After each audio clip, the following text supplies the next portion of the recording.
Welcome back to Perspectives on Empathy. I'm your host, Taylor Brown, and we have a very special guest with us here today, U.S. Army retired Major General Tony Cucolo. Tony, thanks so much for being here. Great to be with you, Taylor.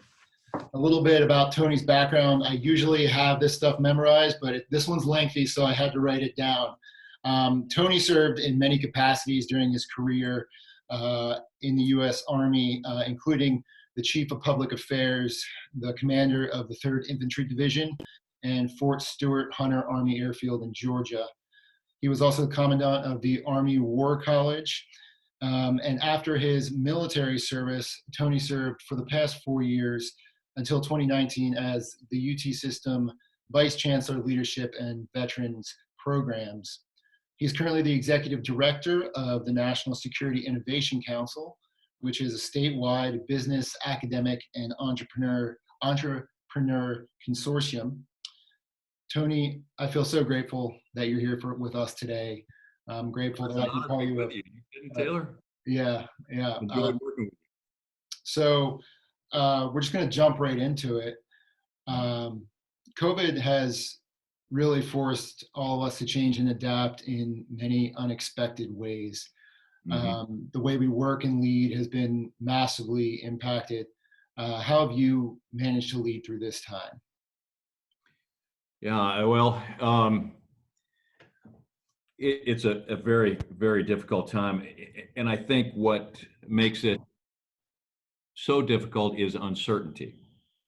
And what a leader, I believe it is a leader's duty to remove as much ambiguity from those they lead as possible. That means in the absence of guidance, you give guidance, and you give people direction, and by giving direction, you give hope. So but I have to tell you, the way I've led through this particular situation is I start with some EQ, some emotional intelligence, a lot of personal reflection, and it always comes back to gratitude. I feel very grateful that no matter how bad the situation is right now, I am better off than many. I can get food. I have a small income. I can survive. And as I look ahead, I can survive to get through whatever is ahead. So I start with gratitude, and I think of those less fortunate.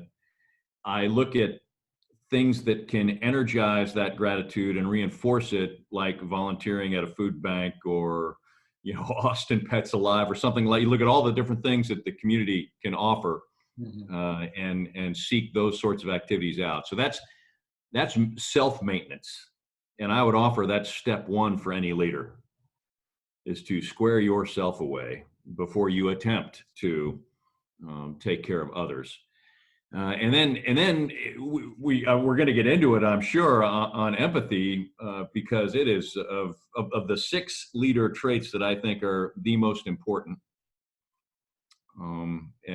Since we're not talking about the other 5, but since I just said a number, I'll hit everybody with the 6. So it's enterprise vision, seeing the bigger picture; intellectual curiosity, realizing you don't know everything and you remain open-minded;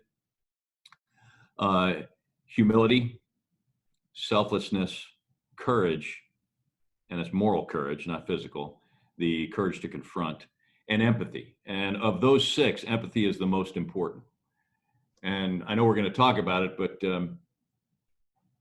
but leading with empathy during a situation like this is absolutely key. And what you do is you place yourself in the shoes, boots of those whom you lead.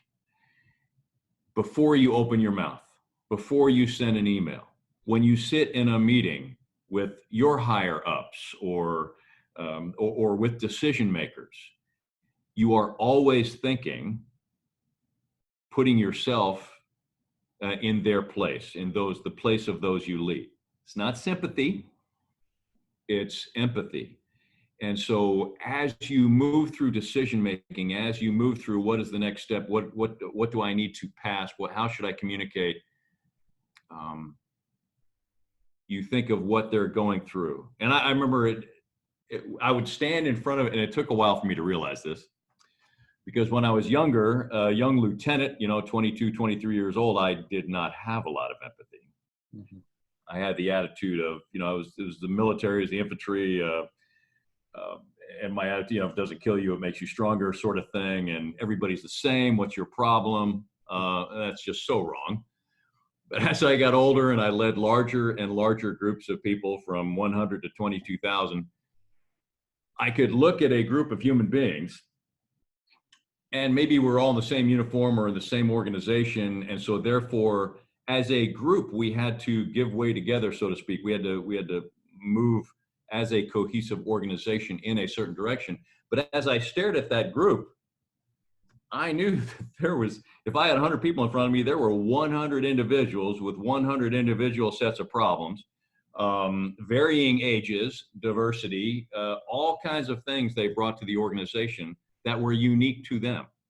And so leading with empathy is thinking of what is the group going through right now, but then going a little bit further and saying, what are the individuals, what are they going through at this time? And so in a crisis like this,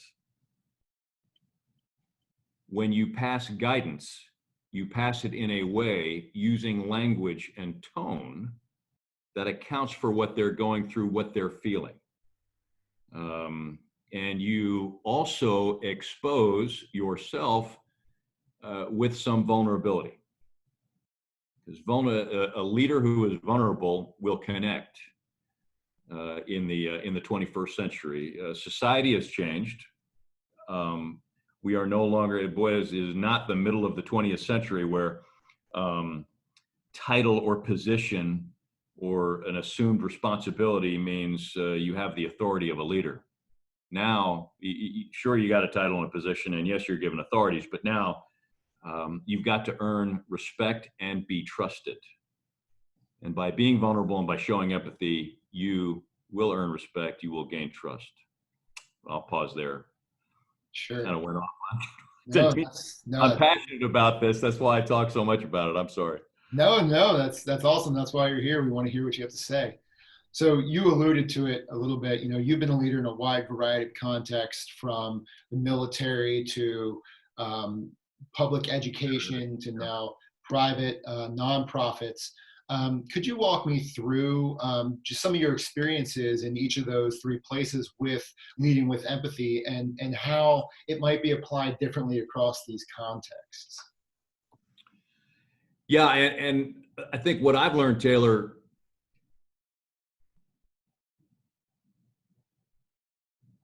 I didn't apply it differently.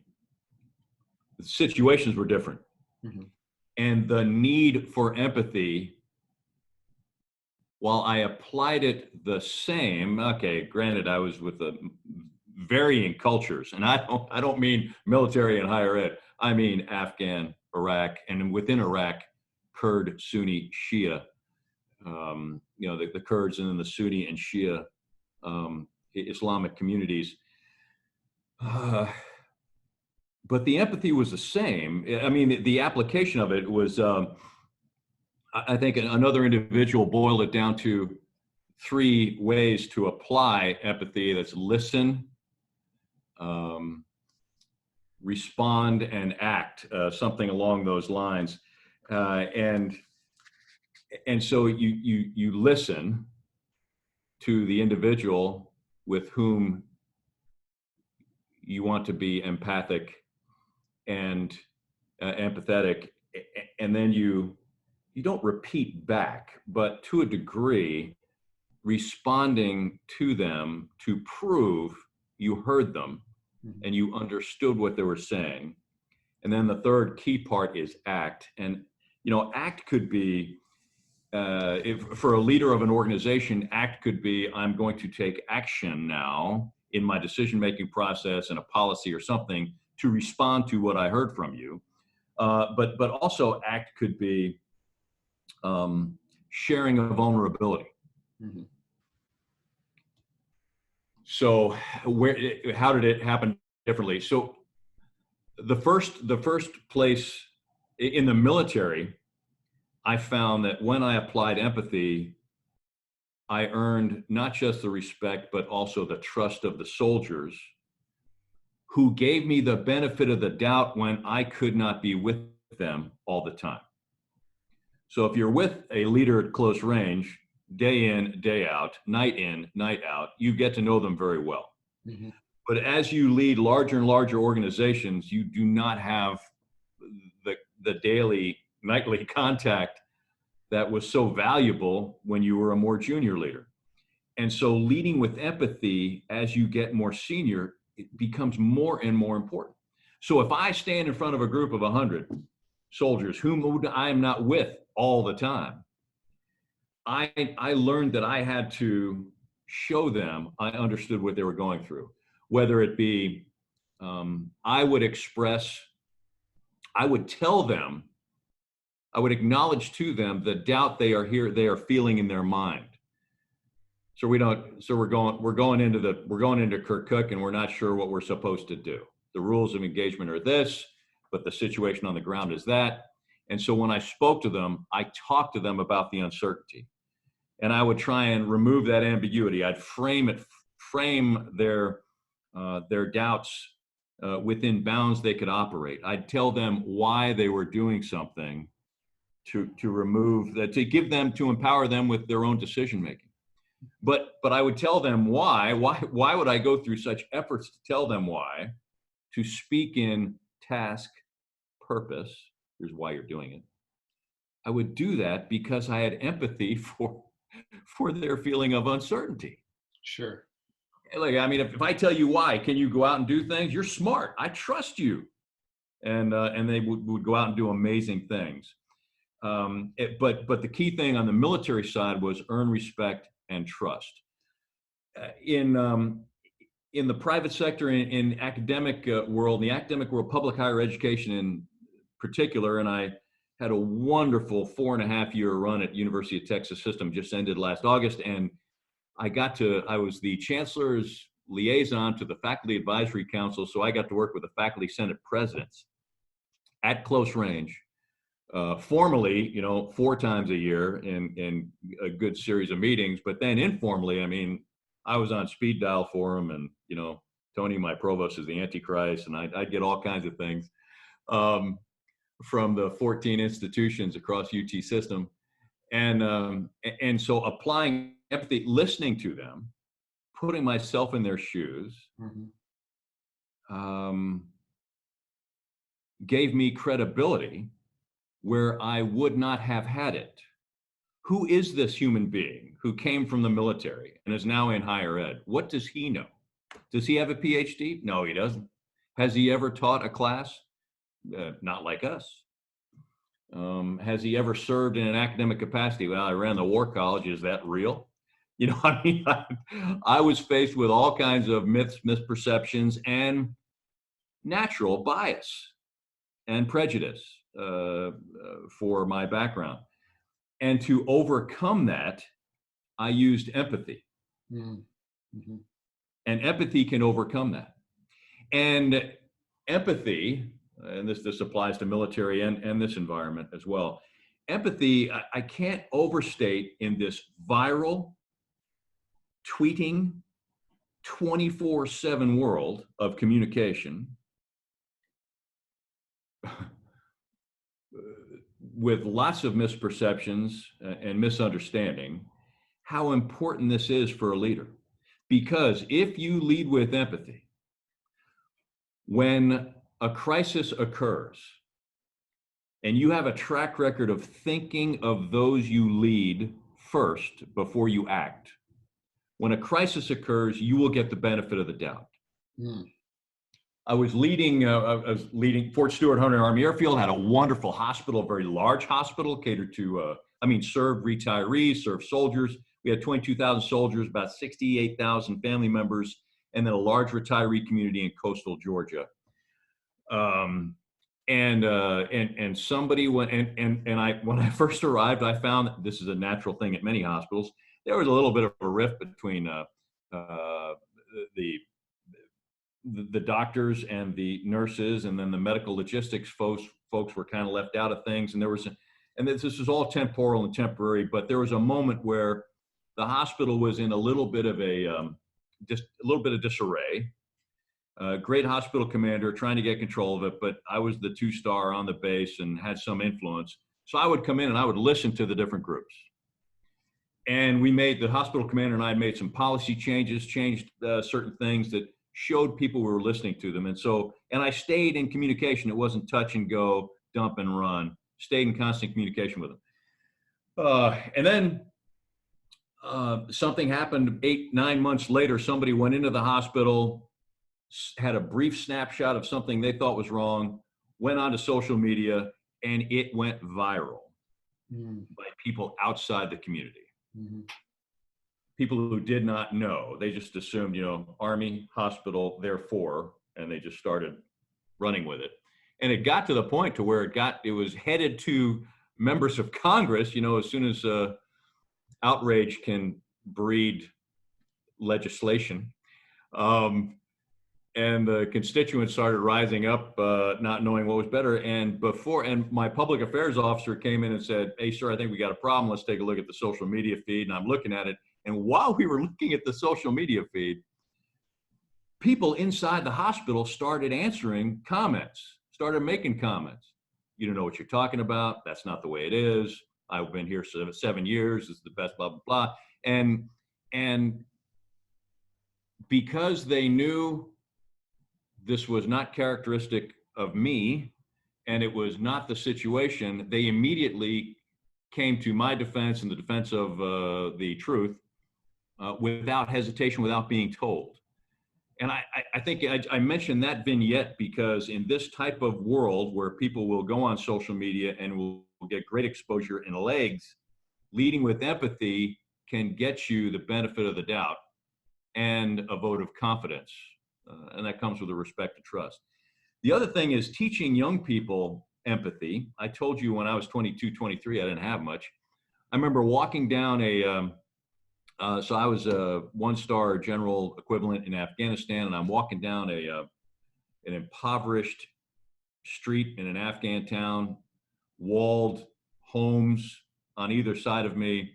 I remember this very clearly. It was a town of 900. And I mean, there were no trees anywhere. It was wintertime. I was wondering how people ate. I wondered how they kept warm. I was wondering all these things in my head, not saying anything. I'm walking with a young lieutenant, and the village elder started coming towards me. And the lieutenant stops me, touches my arm, stops me, goes, "Okay, sir, I'll tell you what, this guy's the village elder. He's the imam. He's blah, blah. He's telling me all about the guy." And he says, "He's going to ask you for everything. The guy's always asking me for something." Mm-hmm. And to the lieutenant, it was, "I'm looking for Al-Qaeda. I'm looking for Taliban. I'm looking for bad people. Mm-hmm. Help me do that. And your life will get better," was the lieutenant's attitude at that moment. And I'm not all lieutenants felt this way. Mm-hmm. And I looked at that village elder and I thought, here is the leader, the political and spiritual leader of 900 human beings, mm-hmm. who doesn't know how he's going to get them their next meal, mm-hmm. who knows that the Taliban are putting night letters on the doors of their homes threatening murder. Mm-hmm. And he should ask me for things. And if I get him things, not only will his people be better off, maybe he'll tell me about the Taliban. Mm-hmm.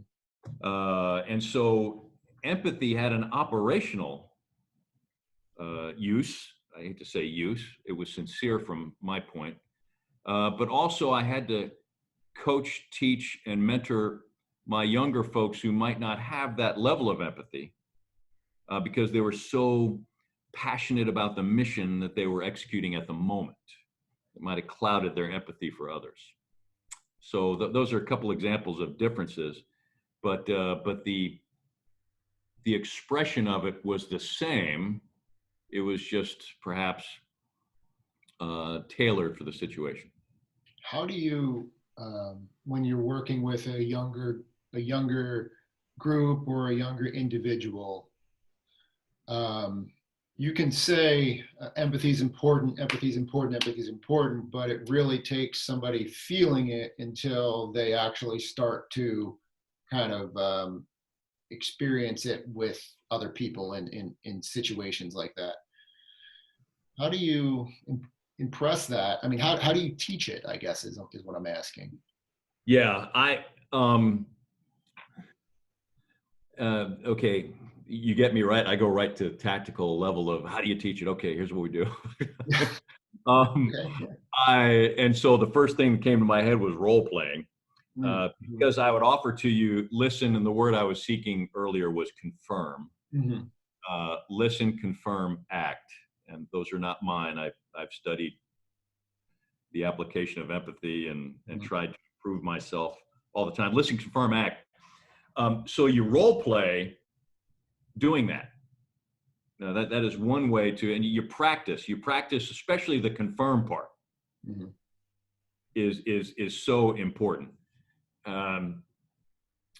And then you talk through the acting on what you heard if you're a leader. That's a leader now. I mean, you can be a friend and show empathy, and you're not going to necessarily act on it unless there's a situation that you think you can contribute to help. But as a leader, you have to act somehow, some way. Prove that you've heard, and you've confirmed. So role playing is a way to teach young people.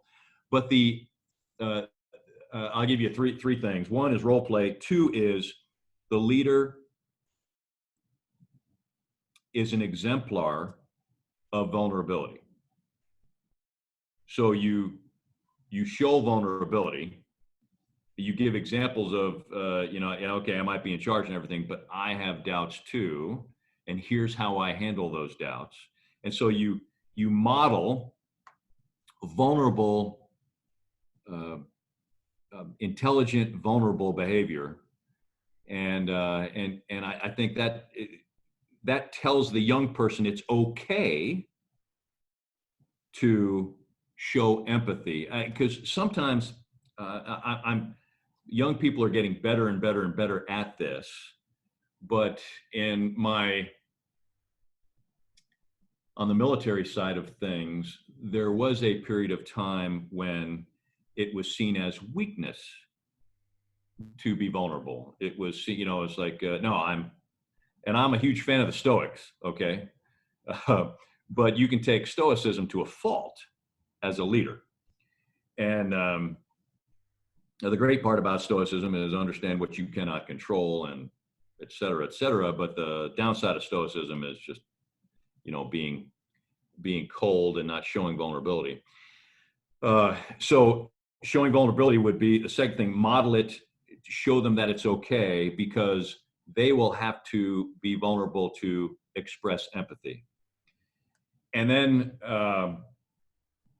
the third thing would be to talk through with young people times in their lives when they felt they were not listened to, when something that was important to them was ignored. Hey, how'd that make you feel? What did you do? I checked out. I quit. As soon as I could leave that team, I quit. I don't want, okay, all right. Now you're the coach. All right. How would you be different if you were the coach? And so you talk through a time when they were missing something, when they didn't get what they needed, and you show them how important that is. Right. The order you do that doesn't matter. Maybe the role playing comes last, but anyway, those are young. Reminding them of situations where people weren't extending empathy to them, and showing them how disengaged they felt during those situations. Right. And they probably, and you do that because they probably don't realize what was missing was empathy. They've labeled it something else. Right. He was mean. He was old. He didn't know any better. He couldn't connect. Why can't you connect? You can't connect because you don't show vulnerability, you don't show empathy. That's disconnection, that disconnectedness. Anyway, yeah. Well, let's bring it back to what some staff, faculty are experiencing at UT right now, because that is our audience. That's who's going to be watching this. We're all going through a stressful time. I think a lot of people are going through a stressful time, not just at UT, but first we have this situation with COVID, and this is scary and uncertain. But then we have a possible reduction of workforce hanging over our heads, and either people are going to be the ones that unfortunately lose their jobs, lose their livelihood, or they're going to be the ones who keep their jobs while their friends and colleagues might get let go. And I think this is a scary time for a lot of folks. As a leader, what advice do you have to our leaders on the UT campus and in the greater UT system as we navigate through this situation that we're facing right now? Right. Over communicate. If there was ever a time not to leave people alone, it is now.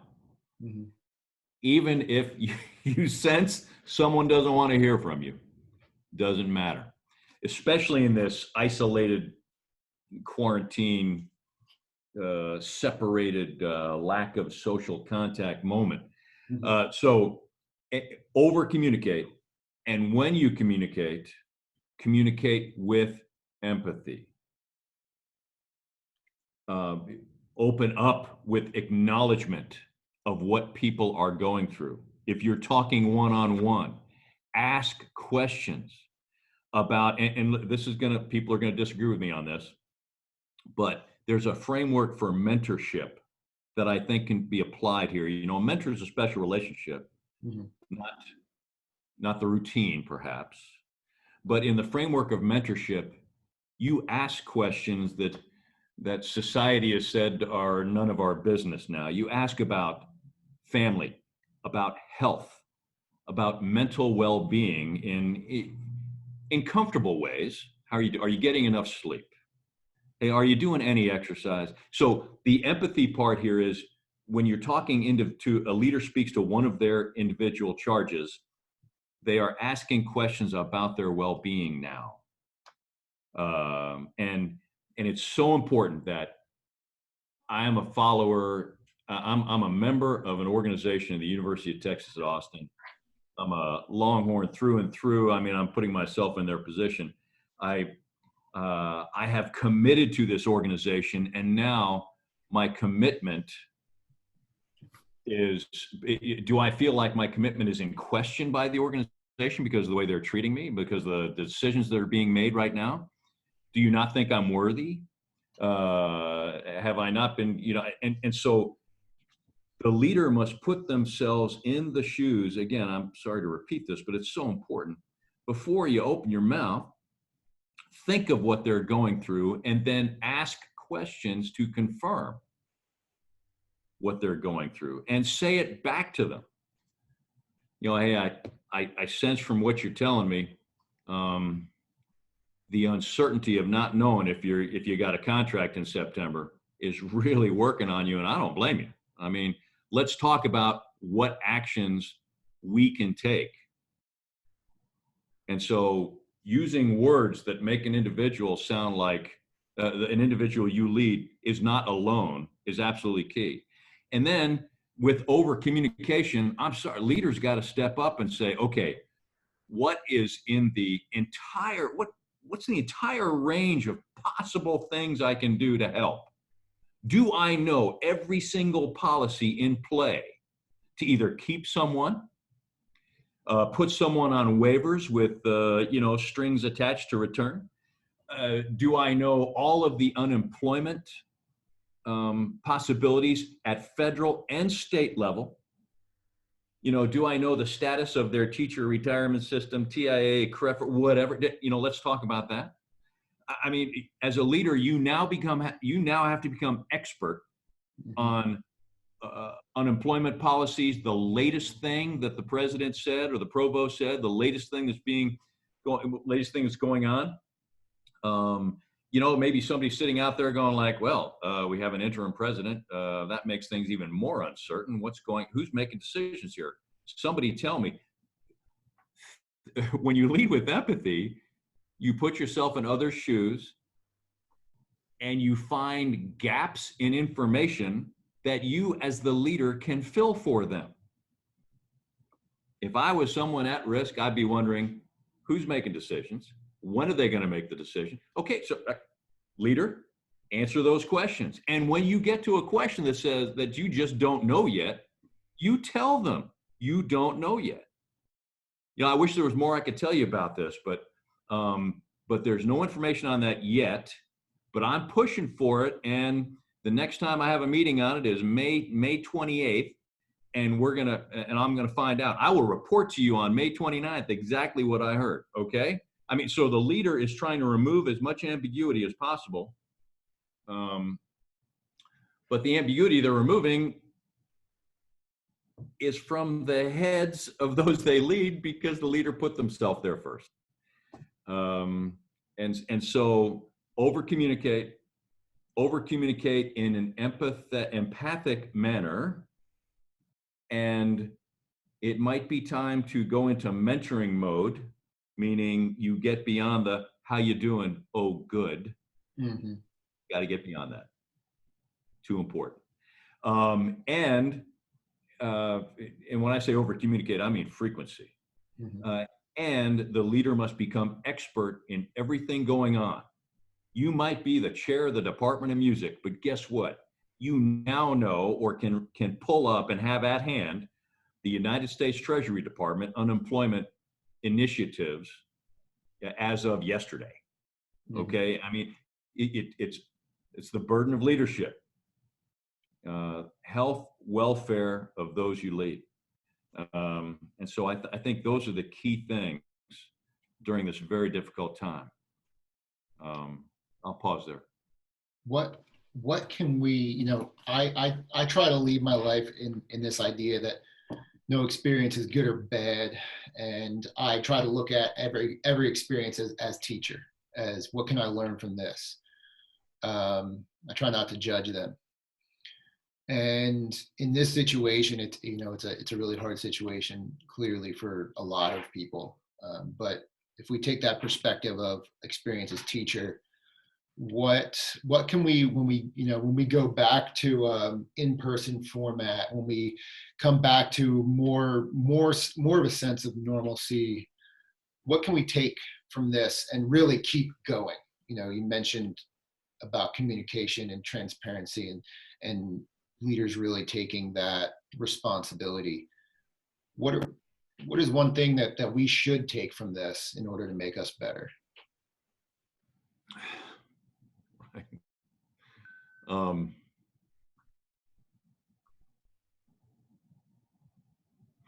I'm pausing because there's so much. Mm-hmm. But where I would go with this is, in order to answer that question, Taylor, because every organization is unique. I mean, sure, there's the University of Texas at Austin, the University of Texas at Tyler, UTSA, UTMD Anderson Cancer Center.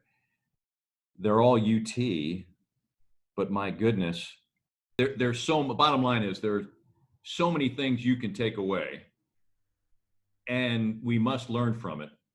I'd offer that what should happen, because each organization is unique and different.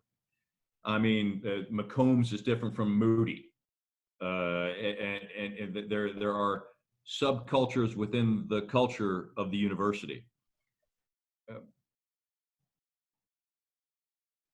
When we get back to some level of normalcy, there absolutely must be a coming together of organizations, large and small, and I would obviously start with the smallest first. But if I am leading anything at UT, when this is over, or there's some, will never be over perhaps, but when there's some sense of normalcy again, and I can gather the team together, we're going to do the equivalent of an after action review. And I don't mean to, people eyes may glaze over when I say that, but if we gather together and we say, okay, hey, let's take a look at what happened since February. Mm-hmm.